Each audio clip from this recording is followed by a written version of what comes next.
Feel deeply. What you feel deeply is far more important than what you are thinking. You may think about doing something for a long time and never do it. But when you feel something deeply, you are spurred to act, and God acts. He who is the cause of all life acts through the sense of feeling.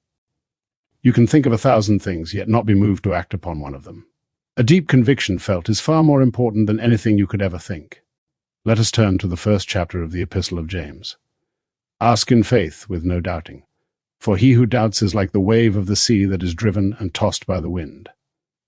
Let not that person believe that a double-minded man, unstable in all his ways, shall receive anything from the Lord. But be you doers of the word, and not hearers only, deceiving yourself. For if you are a hearer only, and not a doer, you are like a man who observes his natural face in the mirror, and then goes his way, forgetting what he is like. But if you are a doer of the word, and not just a forgetful hearer, you will look into the perfect law of liberty, and persevere. That man shall be blessed in all his doings. How do you go about being a doer in place of a hearer only? By acting in faith. Scripture's central character, called Jesus, set no limit upon the love of God and the power of faith. In fact, all of his great deeds were prefaced with the words, according to your faith. Now, faith encompasses feeling. If you have faith, you will act, and if you act, God in you is acting. For God is your own wonderful human imagination, whose eternal name is I Am. He acts only when you feel it. This is true even in the most practical way. If I tell you what I would like to be and you tell me to go my way, as I am already it, and for one fleeting moment I see the world as I would see it if it were true, then turn and walk away, forgetting what the world looked like only a moment before, I am a forgetful hearer. But if I am a doer of the word and not a hearer only, I persevere. Or, as the word is translated in the King James Version, I continue in the state, for all things are possible to the power of the word. Look in a mirror, and you will see your face reflected there, but you have another mirror which you can look into. That is the mirror of your friends. If they heard your good news, their faces would reflect it, would they not? Assume your desire is now a fact. Feel its substance and reality. Then let your friends see you in that state. They are your living mirror. Now persevere in that state and do not turn away and quickly forget what you are like. Walk through this door tonight in the assumption that you are the man or woman you want to be. It doesn't make any difference if the outside denies it. You have seen the expression on the faces of your friends and heard there. Congratulations on the inside with faith. Now carry this feeling into the deep and persevere. Conjure a living mirror of friends and acquaintances who have heard your good news and accepted it as permanent. See your face reflected in theirs. If they love you, you will see empathy. They will be rejoicing because of your good fortune. Now persevere in that awareness and do not forget what you have seen in your living mirror. If you do, you will be blessed in the doing, as you are told in the first chapter of the book of Psalms. Blessed is the man who delights in the law of the Lord, the perfect law of liberty, for in all that he does, he prospers. Were you not liberated from your past when you saw your friends' faces reflecting what you wanted them to see? If you had left the state of poverty, sickness, or weakness behind and moved into the state of wealth, health, or strength, and your friends knew it, you would be set free from your former limitation. So, looking into the perfect law of liberty and persevering, you are blessed in all that you do. I tell you from personal experience that this works, but we are the operant power. It does not operate itself. You may have heard this law by the hearing of the ear and read of it in a book. But do you know that the law works from experience? Have you put it to the test? Have you proved it? If you have, then you can speak with an authority which was not yours prior to the proving. May I tell you, through the use of this law you are completely set free. I have been in many places where I was forced to test this principle. While on the little island of Barbados, which had only 2 small ships servicing it as well as the hundreds of islands nearby, I made a commitment to give a series of lectures in Milwaukee on the 1st of May. When I called, informed me that due to the fact that the ship sailing out of New York City carried only 60 passengers, and the one from Boston carried, that there was no passage available before the 1st of September. He promised to put my name on the waiting list, but gave me no encouragement as the list was very long. I hung up the phone and sat in my chair in the hotel room, closed my eyes and assumed I was aboard a ship heading toward New York City. I assumed 8 or 10 of my family were coming aboard with me, and that my brother Victor was carrying my little girl. I could feel the motion of the plank. Having no stateroom committed, I remained on deck and placed my mental hands on the rail and felt the salt of the sea there. Then I looked back nostalgically at the little island.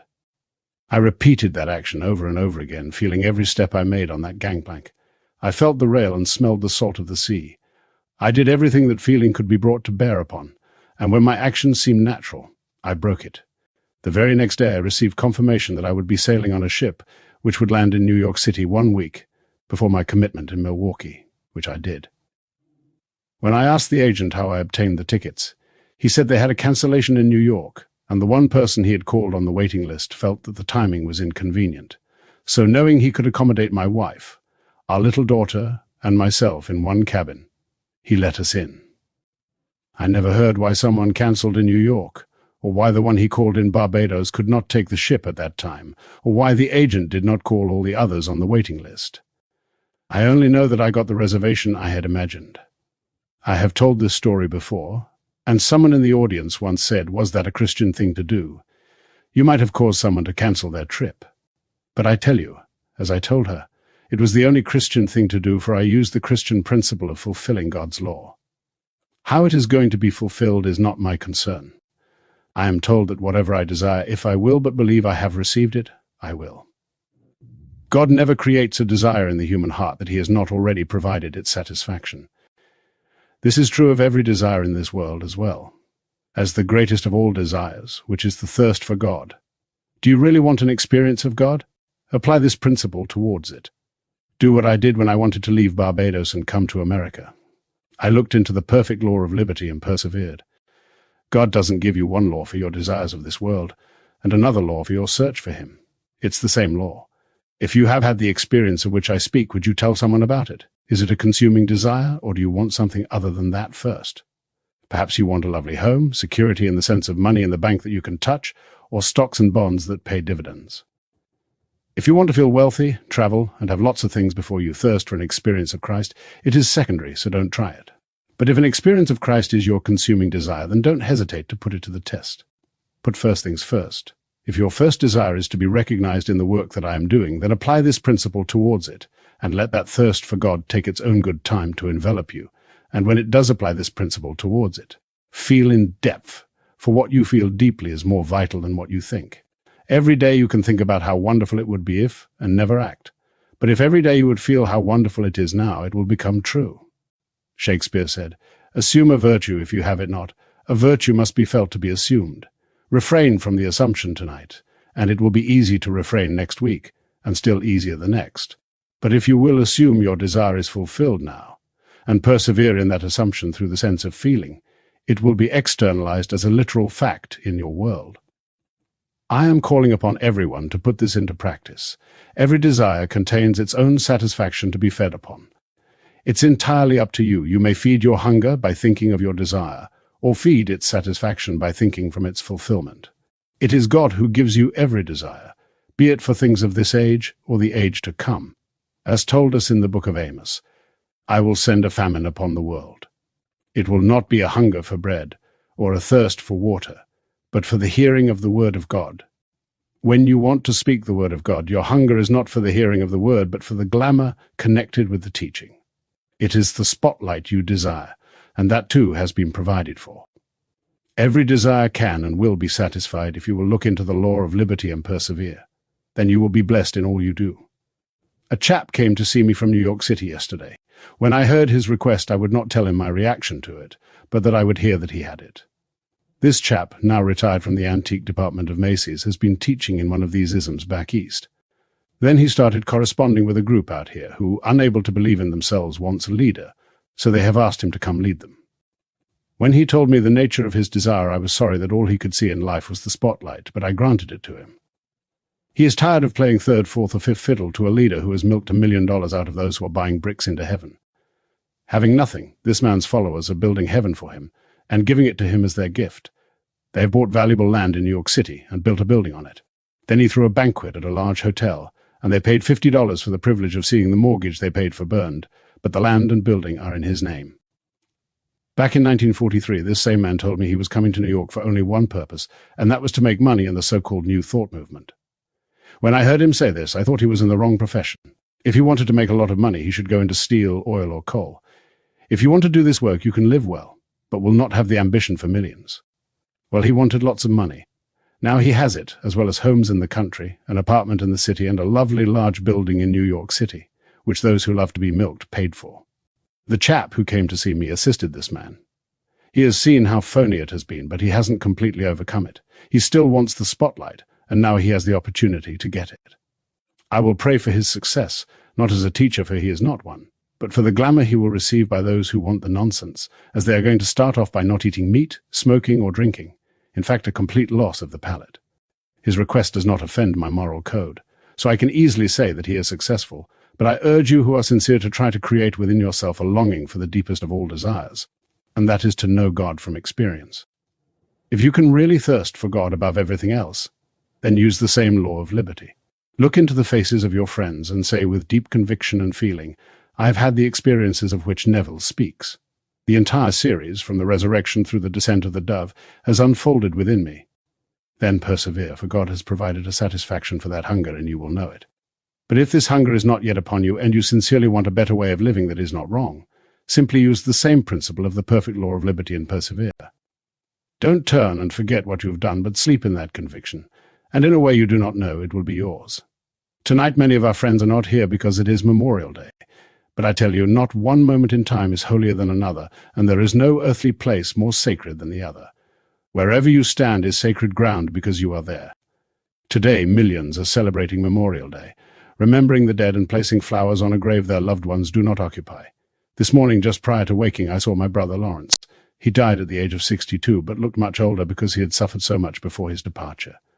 This morning he was only about 23 years of age. We were both fully awake, and he asked me to tell his wife that the money he left her was for her, and not to save it for the children. I said, Lawrence, you don't have to go through me to tell Doris. She wouldn't give one penny to anyone anyway. She never has. Do you think she would change now? Her only concern is that you did not give it all to her, but shared equally with your 4 children. But I was with Lawrence. He was strong, strapping, and handsome, blond with brown eyes. He is the same Lawrence, with the same intelligence he had when he left here. He is younger now, but he still has the memory of the family he left behind. The veil is no clearer to him there than it is to those on this side, can penetrate the veil consciously. It is easy now for me to go beyond the world of dream and enter the world of spirit waking and meet my friends there. But on Memorial Day, men think of the dead, while I am speaking of life everlasting. Let the dead bury the dead, and follow me. For I have risen from the dead, and I speak of a living God who is real. I cannot go to a cemetery and put flowers or a flag on that which is not there. The body may have been placed there, but not the spirit. You are buried in the skull, and in that skull you will remain, dreaming your dream of life until you awaken and are born the second time. It is from there you are going to find David, who reveals you as God the Father. It is from there you are going to be split in two and ascend into the Holy of Holies. You were begotten in that skull, and you will end the drama there, to know you are one with the one and only living God. In the 25th and 27th chapters of the book of Genesis, the story is told of Isaac, who had 2 sons. The first son, Esau, had hair all over, while the second son, Jacob, was hairless. Being blind, Isaac calls Esau and asks him to go get some venison for dinner. Jacob, having overheard the request, clothed himself in the skins of his brother Esau and took the venison to his father. Isaac, hearing Jacob's voice, began to doubt until he felt his. Reality caught his odor. Satisfying himself that the son was real, Jacob was given the father's blessing. When Esau returned from the hunt, Jacob disappeared. But Isaac said, Although your brother came through deception, I have given him your blessing, and I cannot take it back. After smothering yourself in feeling, you have sent it on its way and cannot take it back. For prayer is nothing more than the subjective appropriation of an objective hope. Imagine by giving objective reality to your hope. Hair is the most objective thing on a man. Bring your hope so close that you can feel what it would be like if it were objective to you. Clothe yourself in that feeling, and you have clothed yourself in the reality of an Esau. The world will not immediately reflect your feeling, but you have set your desire in motion and cannot take it back. You have given a subjective state your blessing by giving it objective reality. Now it must fulfill its destiny so that you will be blessed in all that you are doing. If you don't give your subjective hope objective reality, you can't be blessed in its fulfillment. You must clothe yourself in the feeling that your wish is fulfilled. Jacob is your desire, waiting to be clothed in the feeling of external reality. Catch the feeling, and you have clothed Jacob with the external reality of Esau. Now deceive yourself into believing that your desire is externally real, and give it your blessing by subjectively appropriating your objective hope. Who is the blind Isaac? You are, for you cannot see what you are asking for in your outer world. It's a hope and you are blind to it. But when you clothe yourself in the feeling of its fulfillment, you are eating the feeling of satisfaction. Feast upon this feeling morning, noon, and night, and in a way you do not know your desire will become an objective reality in your world. We see the importance of feeling. Isaac asked Jacob to come close and kiss him. The word translated kiss means to set on fire, to burn, to touch. That's an emotion, an intense feeling. Through the sense of touch. Feeling is touch. Tasting is touch. Scripture tells us he tasted death for all of us. How do you taste death? By experiencing it. Jesus tasted death by dying in awe, that all may know who he is. Now I urge you to put his teaching into practice. He taught you to simply appropriate a subjective state which is your objective hope, and know it must externalize itself in your world. Do that, and it will. Ask in faith, without a doubt, for those who doubt are like the wave of the sea that is driven and tossed by the wind. They are double-minded, for they know what they are while desiring to be something else. You must be single-minded by dropping what you believe you are, and assuming that you are already what you desire to be, for you cannot desire something you already possess. Look into the wonderful law of liberty which sets you free, and you will see your freedom in the faces of your friends. Persist in your assumption, and it must come to pass. Now let us go into the silence.